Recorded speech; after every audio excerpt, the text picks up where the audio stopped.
नमस्कार, मैं जीवन Kumar Shah, assistant professor, degree college Jagannathpur, Kolhan university, Chaibasa, department of history. आज मैं दक्षिण भारत के कुछ राजवंशों के बारे में बताने जा रहा हूँ, जो आपको परीक्षा में प्रश्न पूछे जा सकते हैं। खासकर तृतीय सेमेस्टर के स्टूडेंट को यह बात मैं बताने जा रहा हूँ कि किस प्रकार आपको दक्षिण भारत के चोल राजवंश के बारे में उत्तर देना है। आपको परीक्षा हॉल में ये प्रश्न, संभावित प्रश्न हो सकते हैं कि चोल के बारे में एक संक्षिप्त लिखे, चोल राजवंश के शासकों की उपलब्धि के बारे में बताएं, या दक्षिण भारत में चोल वंश का क्या इतिहास है। ये सब प्रश्न आपको परीक्षा हॉल में पूछे जा सकते हैं। 9वीं शताब्दी के जिस पल्लव वंश ने अपने महान उपलब्धियों को इतिहास में गिनाया, उसी पल्लव वंश के ध्वंसावशेषों पर अपराजित वर्मन को पराजित करके, या अपराजित वर्मन के बाद चोल शासक, जो पल्लव शासक निष्क्रिय हो गए, और इसी के ध्वंसावशेषों पर चोल वंश की स्थापना हुई। चोल वंश के संस्थापक का नाम विजयालय है। इसे इतिहास में विजयालय के नाम से जाना जाता है।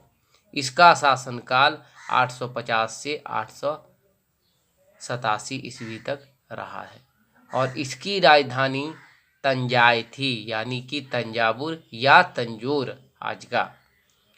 विजयालय ने गद्दी में बैठने के साथ ही नरकेसरी की उपाधि धारण की, यानी कि मनुष्यों का सिंह, नरकेसरी की उपाधि धारण की। इसने निशुंभशुधिनी देवी का मंदिर, यानी कि दुर्गा माँ का मंदिर का निर्माण करवाया। चोल का स्वतंत्र राज्य आदित्य वर्मन प्रथम ने स्थापित किया, यानी कि इससे पहले जो थे ये पल्लव के अधीन थे। इसने स्वतंत्र कर दिया चोल को। यह जो आदित्य वर्मन जब गद्दी पर बैठा, यानी विजयालय के बाद जब आदित्य वर्मन गद्दी पर बैठा, तो इसने चोल को एक स्वतंत्र राज्य के रूप में स्थापित कर दिया। पल्लवों की विजय पाने के उपरांत आदित्य वर्मन ने कोदंडराम की उपाधि धारण की। चोल वंश के इन्होंने जब पल्लवों पर विजय प्राप्त किया, यानी कि पल्लव के अधीन जब थे पहले, तो यहाँ पर एक राज्य स्थापित किया था 9वीं शताब्दी में, जिसका नाम विजयालय था। तो इसके बाद जब आदित्य वर्मन बैठा, तो यह पल्लवों से युद्ध किया, और युद्ध में उसे हरा करके इन्होंने कोदंडराम की उपाधि धारण की। चोल राजवंश के प्रमुख राजा थे पारंतक प्रथम, राजराज प्रथम, राजेंद्र प्रथम, राजेंद्र द्वितीय और कोलतुंग। ये सारे शासक चोल वंश के हुए।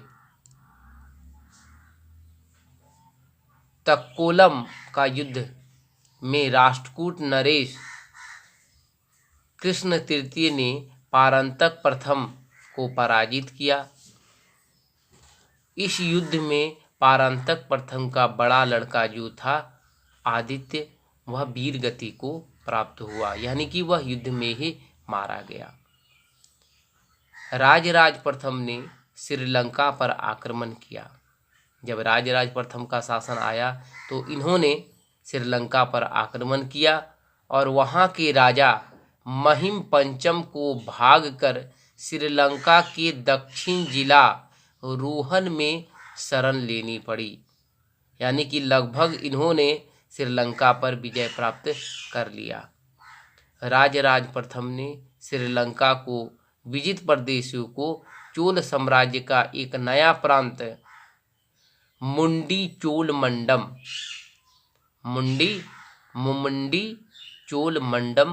बनाया और पोल्लनरुवा, ये दक्षिण भारतीय नाम है, पोल्लनरुवा इसकी राजधानी बनाई। यानी कि विजित क्षेत्र को मुंडी चोल मंडलम के नाम से जाना गया और इसकी राजधानी पोल्लनरुवा बनाई गई श्रीलंका में। यह राजराज प्रथम ने ऐसा कार्य किया। यह भी पल्लव वंश के प्रतापी शासक साबित हुए। चोल साम्राज्य के सर्वाधिक विस्तार, इस वंश का सबसे महान यानी कि विस्तार शासक राजेंद्र प्रथम के शासनकाल में हुआ था। राजेंद्र प्रथम सबसे शक्तिशाली शासक साबित हुए। बंगाल के पाल शासक महिपाल को इन्होंने युद्ध में पराजित किया। राजेंद्र प्रथम ने इस युद्ध को पराजित करने के बाद गंगे कोंडचोल यानी गंगे कोंगचोल की उपाधि धारण की और नवीन राजधानी गंगे कोंडचोलपुरम के निकट चोलमंगलम नामक विशाल तालाब का निर्माण इन्होंने करवाया। इन्होंने पाल वंश के शासक जो महिपाल थे इसे भी पराजित कर दिया और यहाँ पर एक विशाल तलवार ऐसी तालाब का निर्माण करवाया। गजनी का सुल्तान महमूद राजेंद्र प्रथम का ही समकालीन था। यह आपको याद रखना होगा कि गजनी जो मोहम्मद गजनवी के नाम से जाना जाता था, इसका यह जो भारत पर आक्रमण किया था उस समय चोल वंश के शासक राजेंद्र प्रथम थे। राजेंद्र द्वितीय ने प्रकेसरी एवं वीर राजेंद्र ने राजकेसरी की उपाधि धारण की। ये दोनों जो थे चोल वंश के शासक हुए और इन्होंने प्रकेसरी और वीर राजेंद्र ने राजकेसरी की उपाधि धारण की। चोल वंश के इतिहास में चोल वंश का अंतिम शासक राजेंद्र तृतीय साबित हुआ और ये जो राजेंद्र तृतीय थे यह अंतिम शासक हुए। चोल एवं पश्चिमी चालुक्य के बीच शांति स्थापित करने में गोवा के कदम्ब वंश के शासक जयकेश प्रथम ने मध्यस्थ की भूमिका निभाई। यानी कि जयकेश प्रथम ने यह प्रस्ताव लेकर दोनों के पास गए और उन्होंने कहा कि दोनों को हम लड़ने से कोई फ़ायदा नहीं है, आप लोग आपस में क्यों लड़ते हैं। हाँ, गोवा के वो थे, कदम्ब वंश के थे जयकेश प्रथम, और चोल वंश और चालुक्य वंश में यह शांति स्थापित करने में महत्वपूर्ण योगदान निभाया।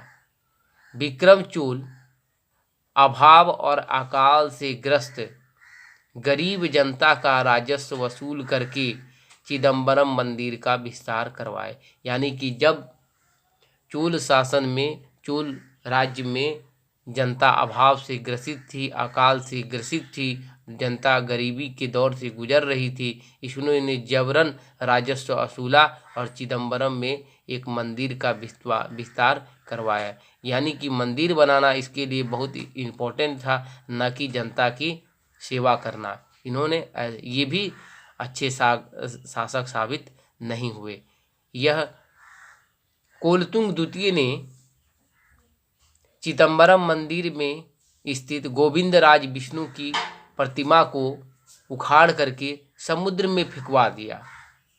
ये शिव भक्त थे कोलतुंग द्वितीय, इसलिए गोविंदराज के मंदिर में विष्णु की जो प्रतिमा थी उसे उखाड़ करके समुद्र में फेंकवा दिया। कालांतर में वैष्णव भक्त रामानुजाचार्य ने जिस मूर्ति को इसने समुद्र पर फेंकवाया था उसी मूर्ति को इसने उठा करके पुनः उस मंदिर में प्राण प्रतिष्ठा करके उसे वहीं पर स्थापित कर दिया।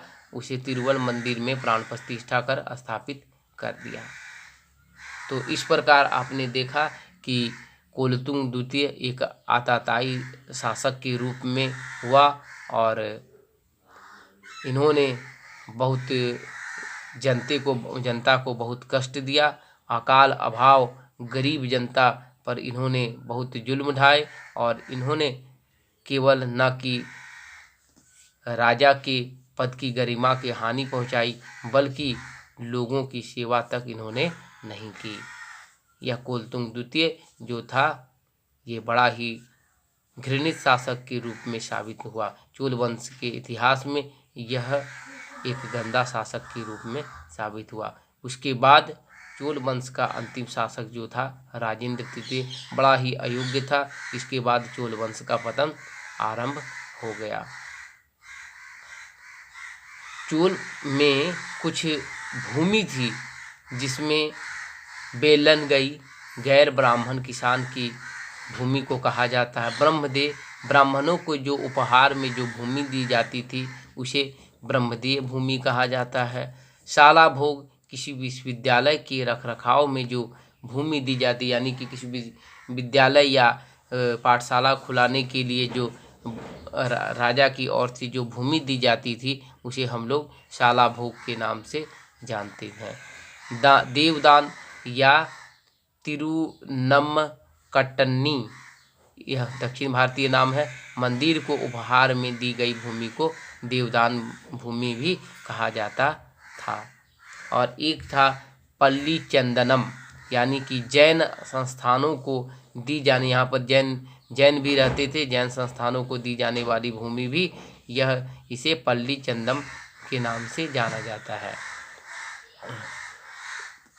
इसके पदाधिकारियों को, उच्च वर्ग के पदाधिकारियों को पेरुंदम कहा जाता है और निम्न वर्ग के पदाधिकारियों को सेरुंदम कहा जाता था। यह चोलकालीन प्रशासनिक व्यवस्था के कुछ पदाधिकारियों के वर्णन है जिन्हें आप परीक्षा में भी लिख सकते हैं।